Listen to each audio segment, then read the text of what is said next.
কেউ যদি মনে করে এই বীরের জাতির কাছ থেকে তার 1 ইঞ্চি জমি জোর করে দখলে নেবে, এটি কখনো সম্ভব হবে না, কোনোদিন সম্ভব হবে না। কেন বলছি?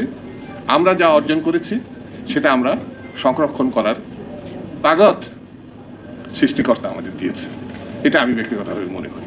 সেই জন্যে আমার মনে হয় যদি কোনো সমস্যা থাকে, পারস্পরিক বিষয়, আপনি জাতিগতভাবে, অর্থাৎ ওখানে শুধু পাহাড়িরাই থাকবে, অন্য কোনো জাতিগোষ্ঠী থাকবে না, এটা বোধহয় ঠিক না।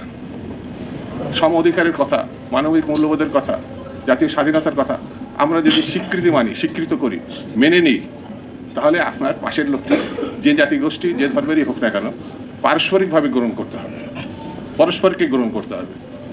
সেটি যদি করা সম্ভব না হয়, সংকট ঘনীভূত হবে, সেই জায়গাগুলোতে সংঘাত বাড়বে। এটি বিএনপি প্রত্যাশা করে না। বিএনপি মনে করে আমি কাউকে সম্মান করলে সে আমার সম্মান করবে, আমি কারো স্বার্থ সংরক্ষণ করলে সেও আমার স্বার্থ সংরক্ষণ করবে।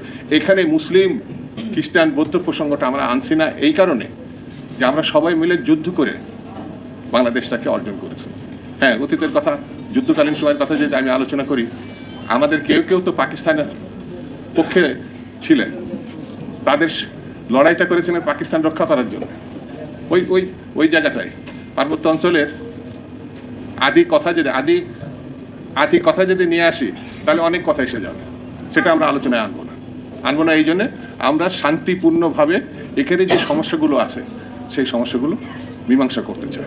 এটি আমাদের বাংলাদেশের স্পিরিট, এটাই বিএনপির স্পিরিট, এটাই অন্যান্য রাজনৈতিক দল যারা ফ্যাসিবাদের বিরোধিতা করেছেন, লড়াই করেছেন, 17 বছর ধরে রক্ত দিয়েছেন, কারাগারে থাকছেন, তাদের স্পিরিট। সেই জন্য বন্ধুরা, সমতলে যারা আছেন তারা যদি পাহাড়ে যায়, আমরা নিরাপত্তা প্রত্যাশা করি, আর পাহাড়ে যারা আছে তারা যখন সমতলে আসবে তারাও নিরাপত্তা চায়। কেন ভাই রক্ত জড়িয়ে আপনি স্বার্থ উদ্ধার করতে চাবেন? এটা ঠিক হবে না। আসুন আমরা ঐক্যবদ্ধভাবে বাংলাদেশটাকে রক্ষা করি, বাংলাদেশের মানুষকে রক্ষা করি, বাংলাদেশের ভূখণ্ডকে রক্ষা করি। এটি হবে সবথেকে বড় কথা। এখানে এনজিওদের প্রসঙ্গ আছে, আমি নাই বা আলোচনা করি। এনজিওর দৃষ্টিভঙ্গি আর রাজনৈতিক দৃষ্টিভঙ্গি আকাশ পাতাল আমি বলছি না, তবে কাছাকাছি না। কেউ সমস্যা জিয়ে রেখে ব্যবসা করতে চান, আর রাজনৈতিক বিষয়টি হচ্ছে সমস্যা সমাধান করতে চায়। সেই রাজনীতির সঙ্গে যারা আছেন তারাই একমাত্র পারেন আগামী দিনে এই সমস্যার সমাধান করতে, এটি আমি বিশ্বাস করি। আসুন আমরা ঐক্যবদ্ধভাবে দেশ, জাতি, জনগণকে রক্ষা করি।